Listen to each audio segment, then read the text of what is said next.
Welcome to the Simple Minds podcast, where we look to empower and encourage real conversation amongst men everywhere by unpacking topics on self-help, philosophy, and business.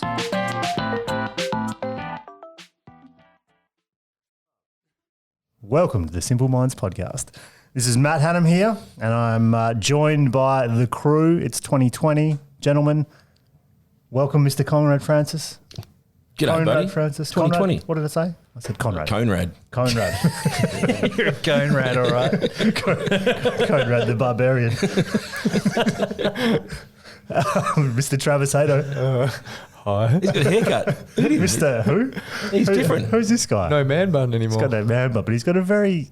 Wavy. It's wavy. It's sort of pretending it's not like a serious hairdressers do, but it's kind pretending. of... I Your keep, mother-in-law cut that, didn't it? one of my clients Didn't keeps... she? One of my clients keeps saying, I didn't realise perms are back in.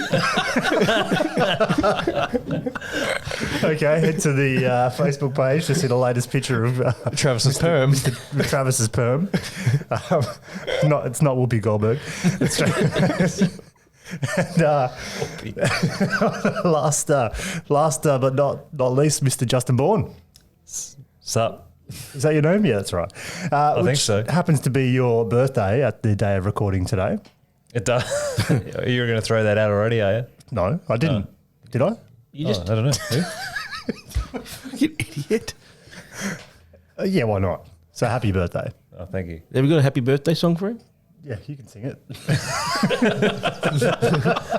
I think we'll lose it. The audience will go real quick.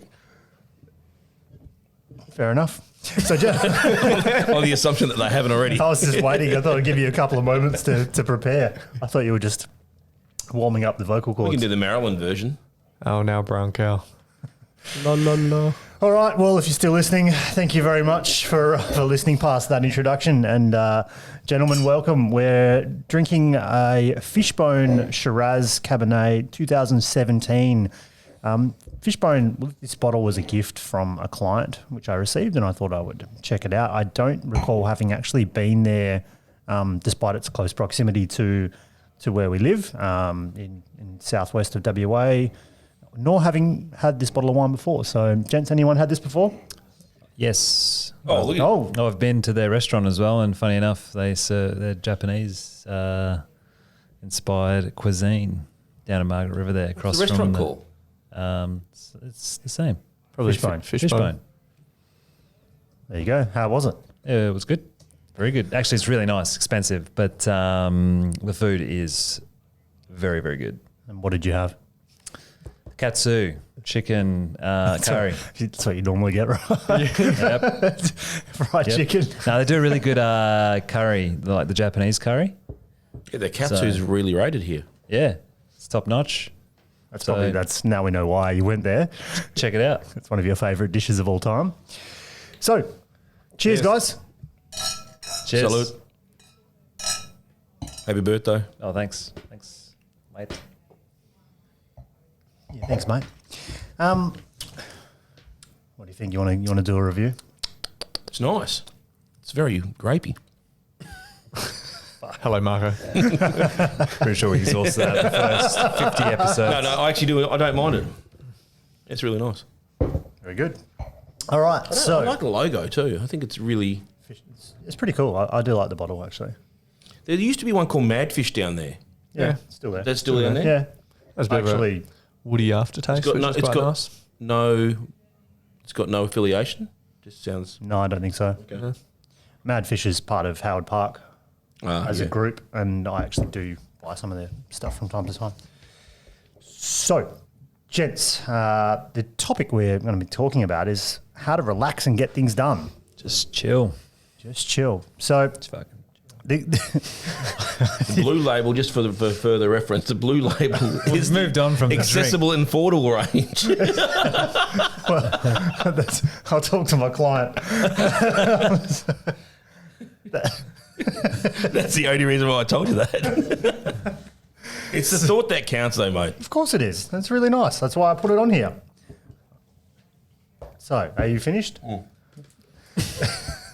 Not the bottle. I mean, have you finished it? Anyway, so Basically, I read a summary recently of a book called Getting Things Done, which I'd heard of before, but never actually read, by David Allen. And the opening page starts with the following main idea. He says, your ability to be productive is directly proportional to your ability to relax. Only when your mind is clear and your thoughts are well organised can you truly unleash your creative potential. Thus, the key to being more productive is to develop realistic and sustainable ways you can relax more. So basically, this statement got me thinking about how I work. And it became obvious that I'm very erratic. I work in bursts, and rather than the sort of steady, relaxed approach just to working all day, I sort of will burst for half an hour, work really fast, and then find myself with different patches throughout the day or week where I'm sort of procrastinating and trying to work, but sort of, I guess, run out of energy, haven't managed my energy well.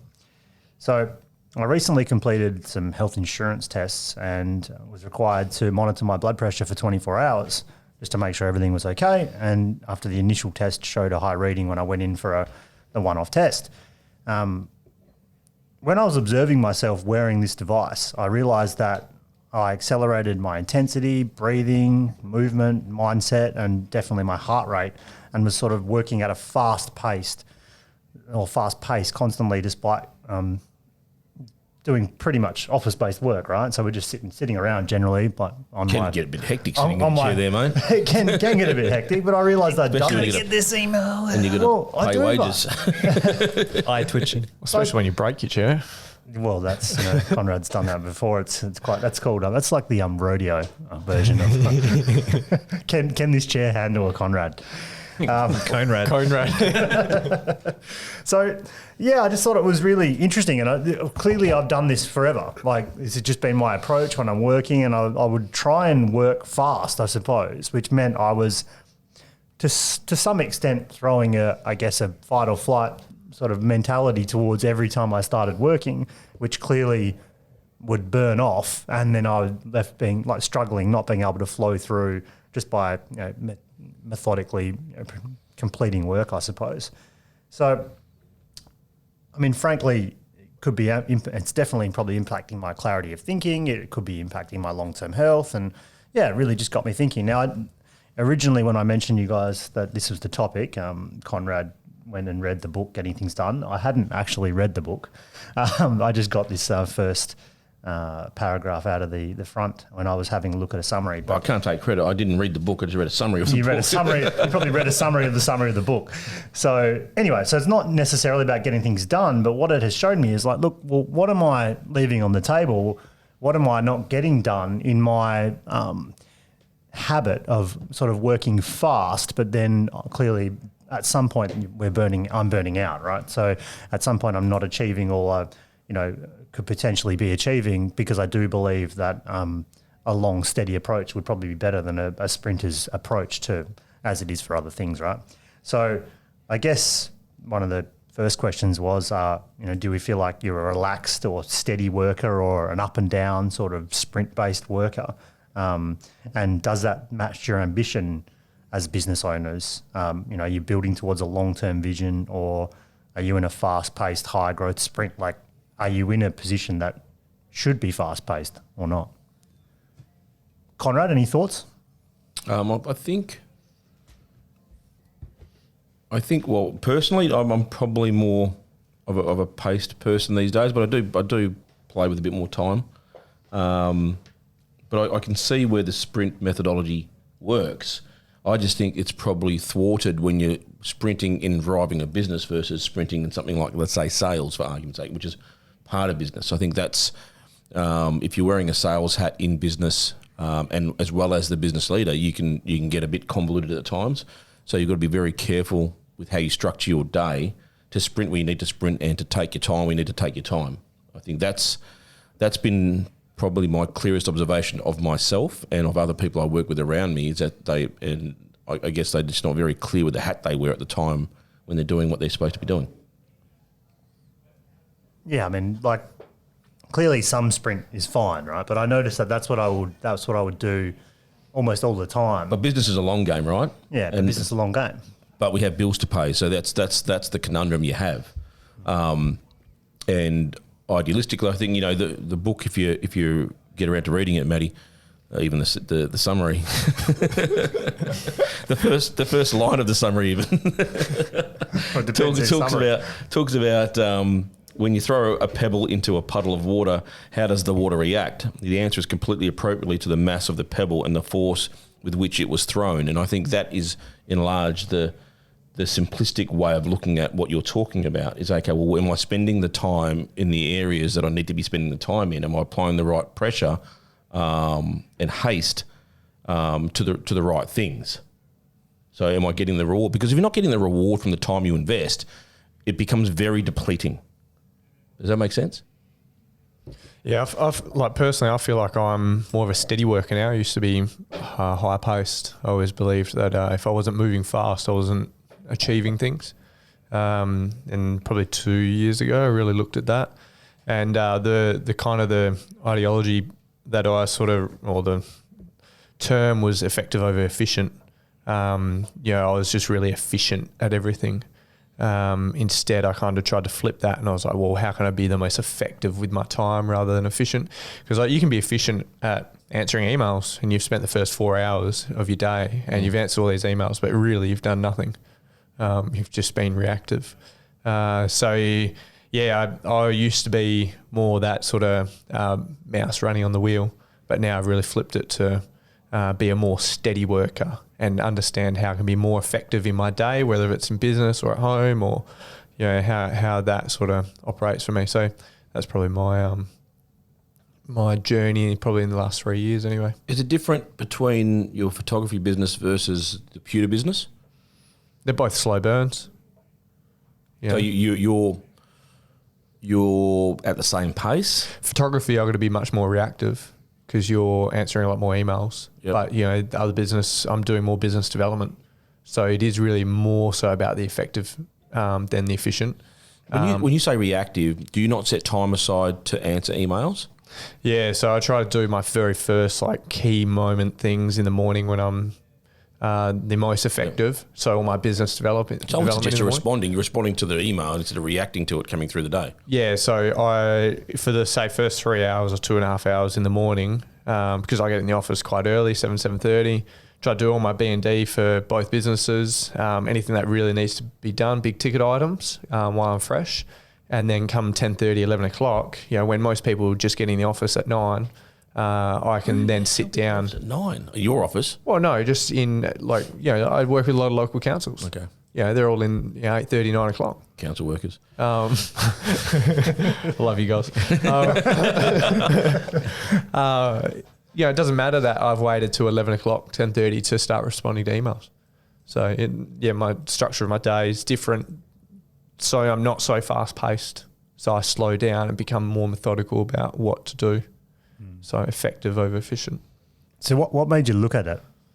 I felt like I was doing so much but not achieving much in the days. And I'd physically get home at night and you're tired and didn't understand why you didn't have the ability to delegate anything. You didn't have the understanding of why you weren't achieving as much as you wanted to be in that day. And, because I was responding for the first 4 hours of the day to being reactive to emails, in the afternoon I was trying to do business development and my brain wasn't in it. So most of my meetings are in the afternoon, do business development in the morning, emails in the middle of the day, and then in the afternoon, in the evening, I'm reactive on emails again. So you've overlaid a structure to help normalise your energy spend and your time spend? Correct. Yeah, cool. Correct. Well, it's very similar to something that I've had a bit of focus to right now, which is the good old makers, managers philosophy and idea. You guys familiar with, well, just in case for any listeners who's not, there's a good piece, I'm not sure who it's by, I'll need to double check, but it's called you just Google makers versus managers schedule. It's pretty famous. The idea is that there are two types of work. There are things that require a maker's schedule, which is deep work, essentially. Anything that's going to take a few hours to do. And it's kind of built on the philosophy that if you've got to do anything of any serious nature, it's going to take you about half an hour to get into it anyway, to get your head into the game. And then you're going to need that space and that time. And then you have manager's time, which is meetings, general ad hoc emails, and these type of things. And that's generally broken up into 1 hour blocks, and maker schedules like a 3-4 hour block. And then it's just trying to understand where that sits relatable in your day. And it's something I've been trying to play with. I've attempted many times over the years. And I must say that personally I have some really bad habits, which are very reactive. It's very hard to try and stay off the email and be disciplined in blocking the noise, and it takes a lot of courage to stick to such a schedule as well, because people are going to demand shit of you. So I've been playing with, at the moment, attempted similar times of trying to do like a maker's schedule up until maybe lunchtime, and then maybe look at doing emails and other bits in the afternoon. But it's acknowledging what your responsibilities are, like as you're saying, Conrad, balancing the long term versus the short term. I think if your role on a day-to-day basis is a manager's type role in that context, you kind of have to, I guess, own it. But then, as we've talked about before, I think it's then cross-referencing it with energy management, and knowing where your energy flows throughout the day, depending on the tasks, when I was looking into this maker schedule, one of the blogs that I referenced, Taylor Pearson, I think we've talked about one or two of his blogs before, and I suggested to you, Matt, to check it out in reference to today's topic. And he did some research into some of the most profound individuals that have existed in our time, like Darwin and Einstein and a few others. And a lot of these guys and girls, they didn't work a lot. They did like a 4-hour deep work, and then they just socialized and, Sounds like Conrad. Nothing to distract them though. What do you mean? Correct. And the distractions is a whole nother element, but they didn't work a lot. And you look at their schedules, a lot of them had routine. Actually, all of them had a routine, which is the underlying thing. Yeah. But they weren't doing shit all day, living this hustle life. We're largely distracted. That's our biggest problem at the moment, right? Is that there's so That's many what I've been struggling with, yeah. is the distractions. And deep work, focused work, they're all real important things. But I mean, we largely live in a highly fucking distracting society right now. And I mean, to compare ourselves to an Einstein or a Newton or anyone of that ilk, mate, what the fuck do they have? Look at the stars and look at the sun. That's it. They didn't have TV or social media or ex-wives or even the communication, like even just in business, for example. Was your ex-wife disturbing you? Well, it's 50% of the population if you go by the numbers. Well, maybe. I mean, you might have to make it a quarter of the population depending on the numbers. Anyway. I'm not talking about this room, you fool. Well, societal numbers. Have an ex-wife. 40 odd percent. Well, most divorced women wouldn't have an ex-wife. Most. Not all. Giddy up. Giddy up. He's got a good point. And you're in finance. He's a fucking mate. I'm in finance. He's a fucking accountant. Is that all right? That's why they call them bean counters, because they're so fucking specific. You count beans for divorced people. Yeah. You could divide things by 2. Well, you have to know what you're dividing in the first place. I forgot where we even were. That's unlike this podcast. Where were we? Distractions. Distractions. Oh, look, distractions. No, but even just in business, and this is where I was at, even in business, the communication. I mean, I remember like starting my career in 2001 or 2 was the first year that I sort of worked in an office somewhere. I was still at university and I started working like 10 years after I started. probably 10 years after you started, and it would have been very different then. We were still sending faxes, writing letters, and we did have email, but a fax, it was reasonable. An urgent fax was reasonable to respond by the next day, and a letter was roughly a week. And we would actually, and so was the correspondence that came to us. It would come to us via letter if it was a bit slower and not that important, come by fax if it was super important, and you'd get on the phone, for more important communications. Largely now it's email and or social media DMs. Everything's instant. Everything's demanded instantly. You don't send someone an email when generally, you don't think about how do I send it? Do I send it to the medium that allows a slower response by post, or do I send it in fax with a high importance message on it? So that's gone. But this distraction, even just in normal business, let alone the other personal sides of our business, is enough to that everything's instant. And I think that's part of, my challenge is, because I think I try and jump over the work to create some spare time to do the maker stuff. That never happens because you never jump that hurdle, right? So then I will attack that. It might be a Saturday afternoon. I'm in the office trying to get work done, and I'll just write a big long list and try and knock that stuff out. And that's often what I'm doing. But I realize I spend a lot of my work time deliberately elevating sort of my baseline to try and knock out stuff really fast. And you're right, Travis. It's just efficient. Sure. So what, bud? And it's not usually the bigger, more important things that happen that I do, but that makes you efficient. But it's clearly not good, right? It's not a good way to be. I think from what Travis has done, and what the book, if you ever get to it, Matty, or even a summary, actually gives you some quite good tips as to how to structure your day and your tasks. Give us a couple all lightened one. Oh, well, I just happened to read the summary. I'm not enlightened. I'm just studious. I didn't want to go to the summary. I'll cut you off before you get there, and I'll tell you why. Because I believe this is actually more an emotional play. What do you mean? How is that emotional? We're talking about tasks here. No, we're not really. Because what I'm doing is bringing emotion, bringing heightened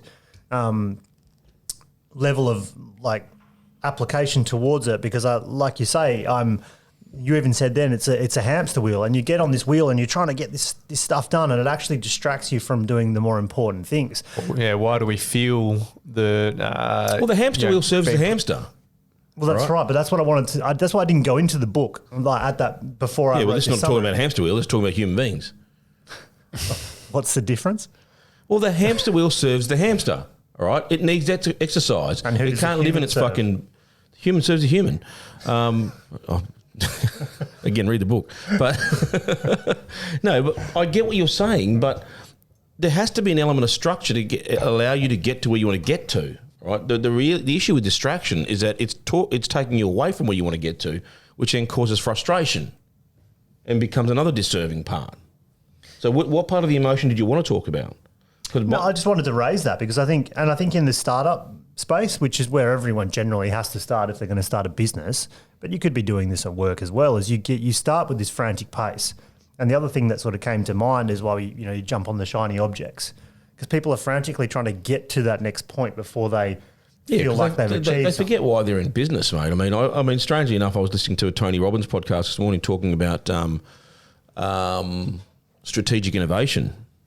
And how he says, and I'll share it with you guys a bit later. I wanted to do it this morning, but I didn't get a chance because I was a bit focused.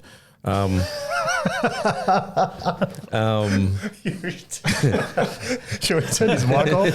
Oh, you're actually half funny today. Normally your jokes aren't very funny. So stand-up comic if I but he was standing up. He talks. You've been watching Kevin Hart on Netflix. I have been watching Kevin Hart. See, there you go. All 6 of them. Not distracted at all.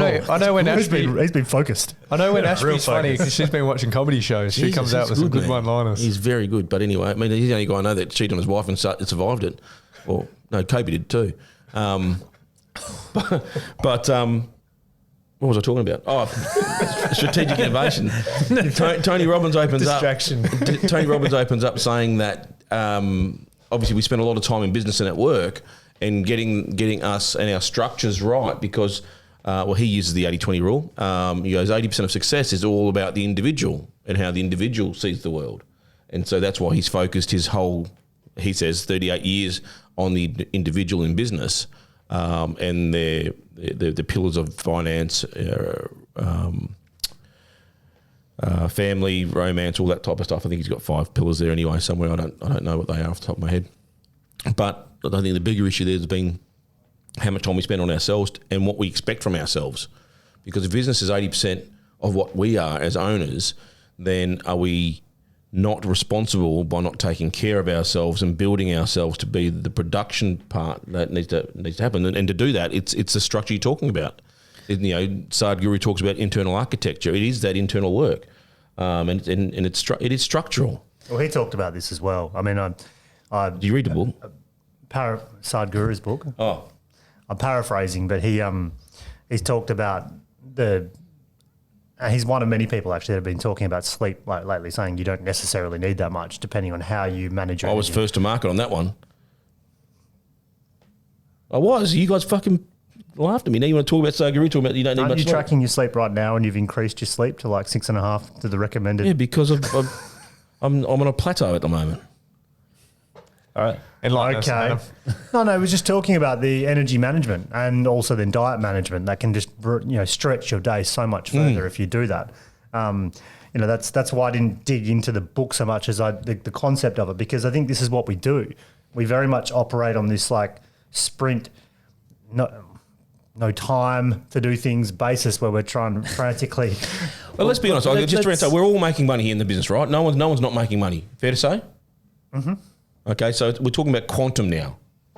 Well, sidestep, I'm not sure where you were going with that, but it's the idea, and I think the way that you were trying to frame a little bit of this, Matt, from my understanding, is that, and this was challenged by a friend of ours who she was like, you should talk about this on the podcast. You know what my pet hate is? She goes, when I ask people how they're doing and they're like, yeah, I'm really busy at the moment. Like, and it's, it's kind of like a badge, and it's like, you're clearly not like busy, but it's kind of, I've definitely felt being guilty of that. You always need to be doing something, like, for sure. and saying that I'm busy, and like it's like a badge that you're always doing something and being busy. It's the runner-up badge. It's the runner-up badge to I'm crushing it right now. Yeah. I'm making a shitload of money.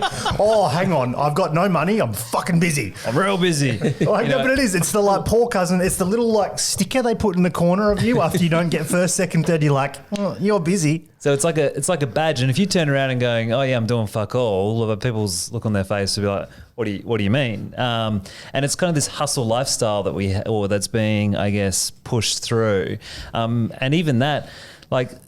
The last couple of weeks, it's been so forefront of mine. I've been journaling on this a lot, of trying to pull back my expectation of how many hours, quotation marks, I should be working, and even trying to do deep work. The amount of times I'll just touch my phone, just touch it, is fucking crazy. Is that a Mate, go back to a friggin' Nokia analog, mate.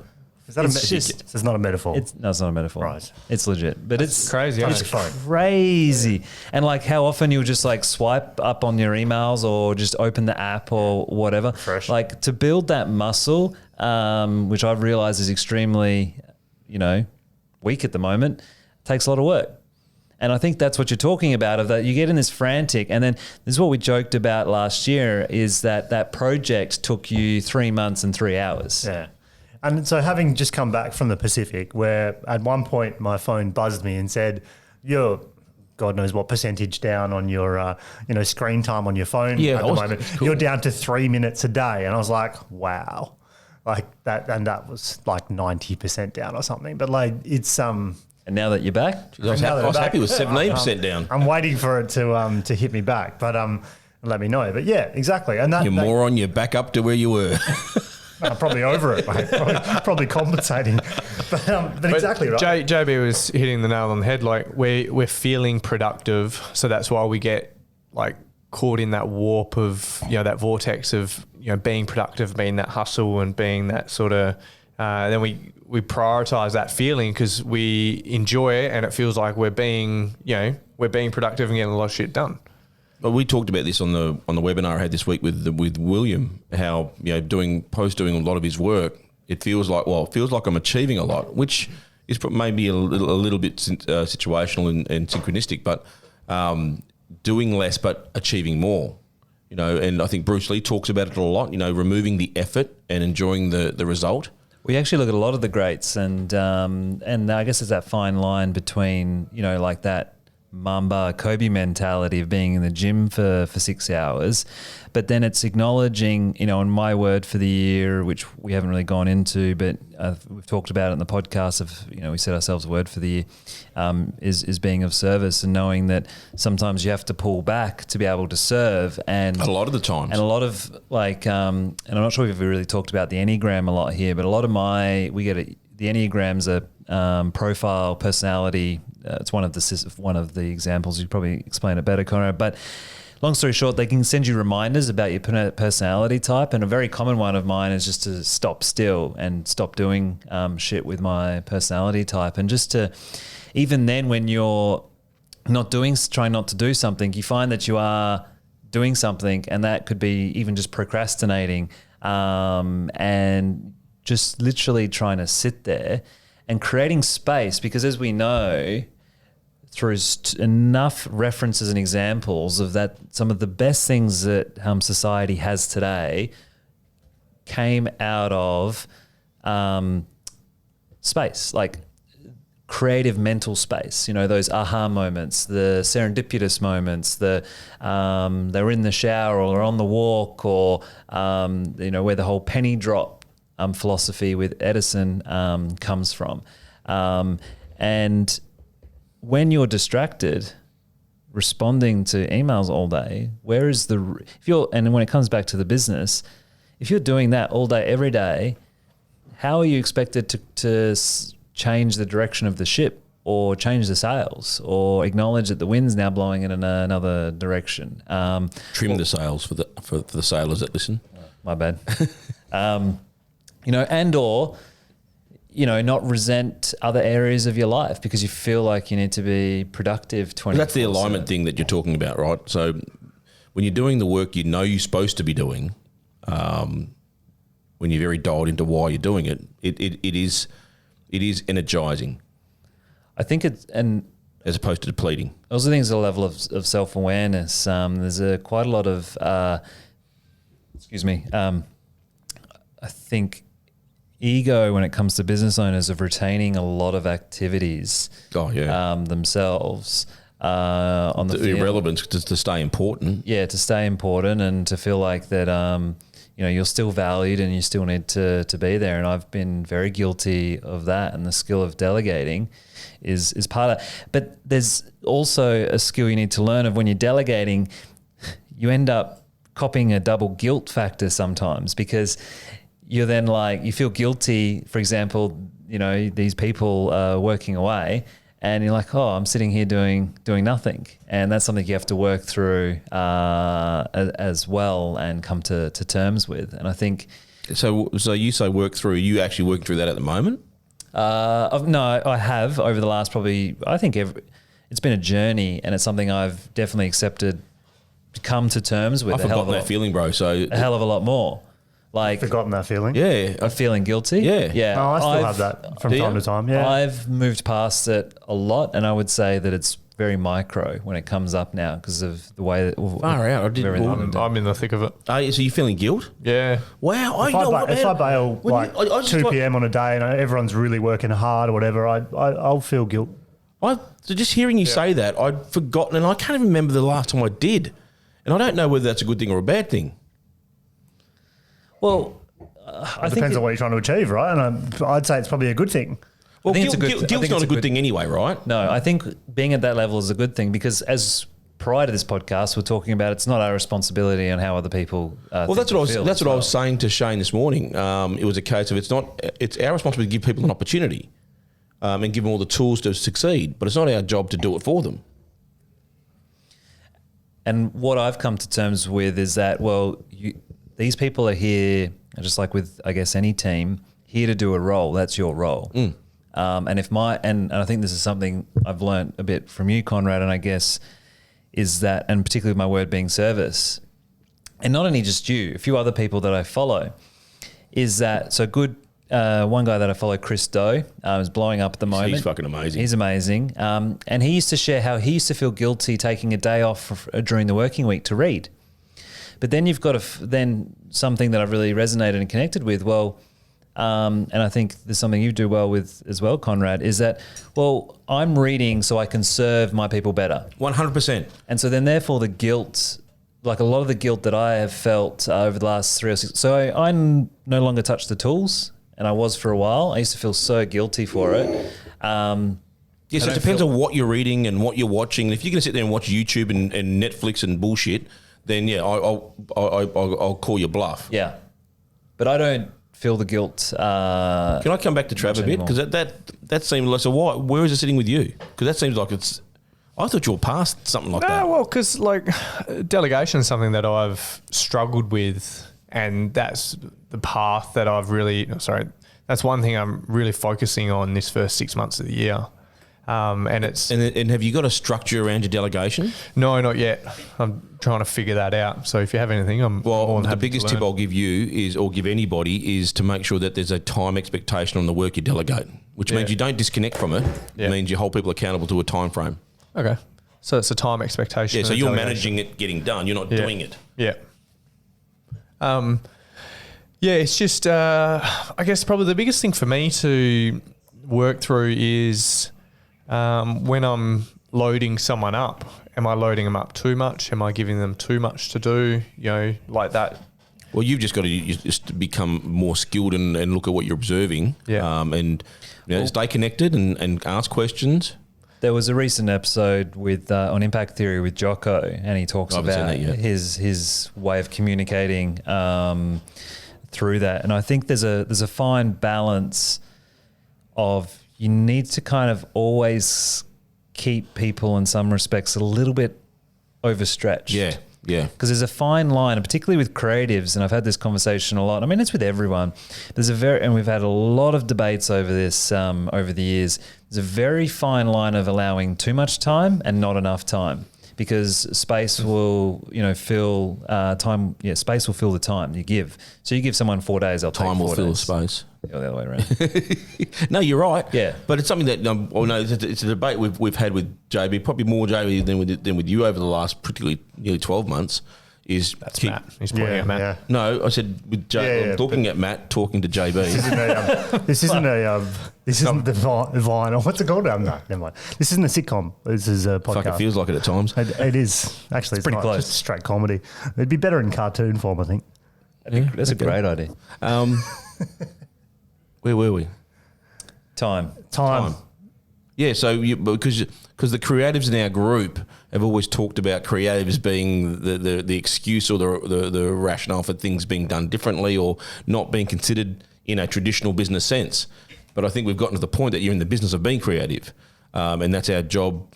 Part of our job is to hold people responsible and accountable to that. Otherwise, they wouldn't have a job, because most creatives didn't make their money until they died. Historically speaking. Yeah, so there's a fine line between space, and I mean, if we loop, I don't know if you want to dig into Trav's guilt. I do. I want to. Let's go. Let's do it. I'm happy. Because I haven't seen him that vulnerable. Actually, before we go into the guilt, because the topic of this is like, you can get more done by being relaxed. Yeah. It's proportional to the ability to be relaxed. So does the guilt, and because I'm feeling less of it, and if it's you're in the thick of it, does the guilt add to your stress and your anxiety? You would have to.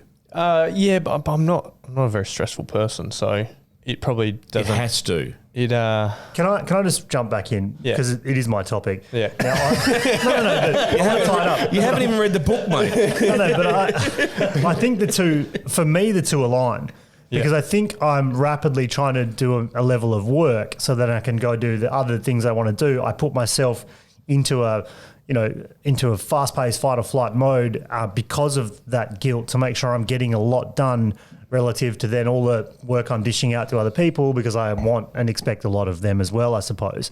So I'm interested to see how that works. But for me, it does tie in because of that. Before you go, just something you said there, which was interesting, which I've had to reconcile, I think, a lot over the last 6 months, is that with the idea of leader, I think, and I don't know whether this contributes, just in case it does, the idea that you have to kind of behave that way to show that you're leading by example does not need to happen.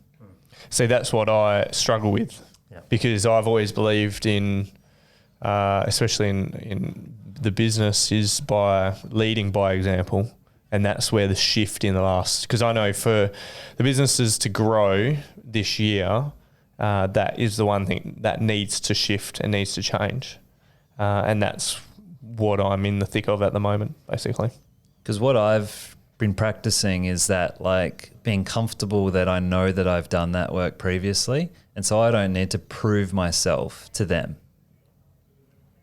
Because that's not leading by example. Like, through the values of what we value and the expectations, I will lead as best as my ability of example around those contexts. But I don't have to, what I've come to learn and through that self-acceptance piece over the last 3 or 4 months is that, I don't need to prove myself to you guys. Here's the work. I've done it before. I've been there, done that. I don't need to show you that I can do it, what I'm requesting of you.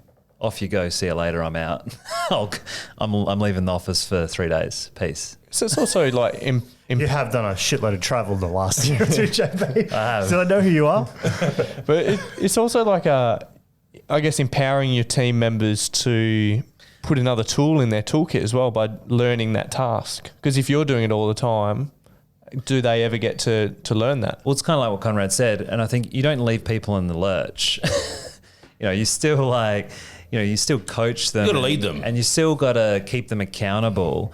But it's, while I'm like, see you later, I don't mean that by any means. You still got to, but I just think sometimes, and it may be that feeling, I have to work a 16-hour day to prove to these guys that working an 8-hour day is the expectation or whatever.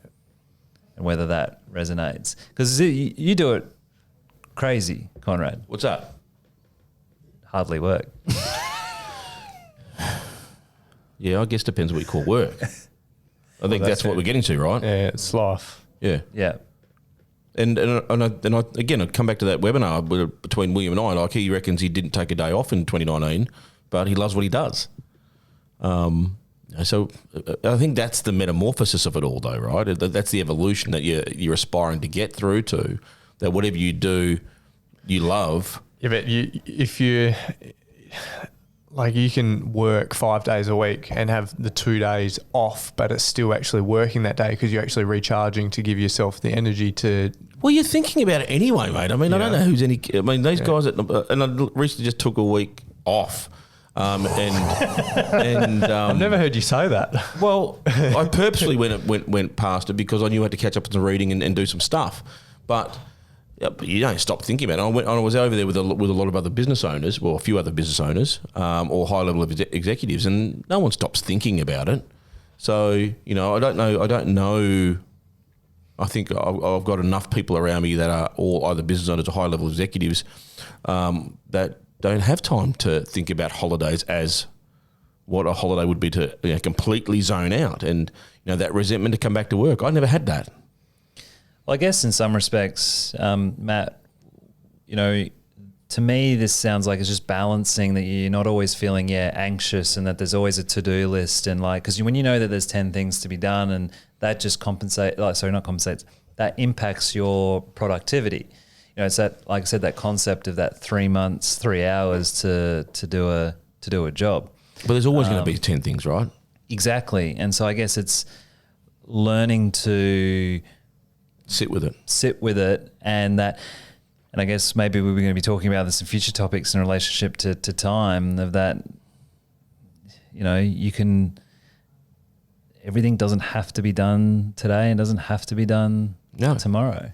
I think largely I wanted to raise the topic because of doing that test and then being asked to put a 24-hour monitor on, I realized that I'm creating an undue level of additional stress. Like I'm elevating Put a camera in your office for a day, mate.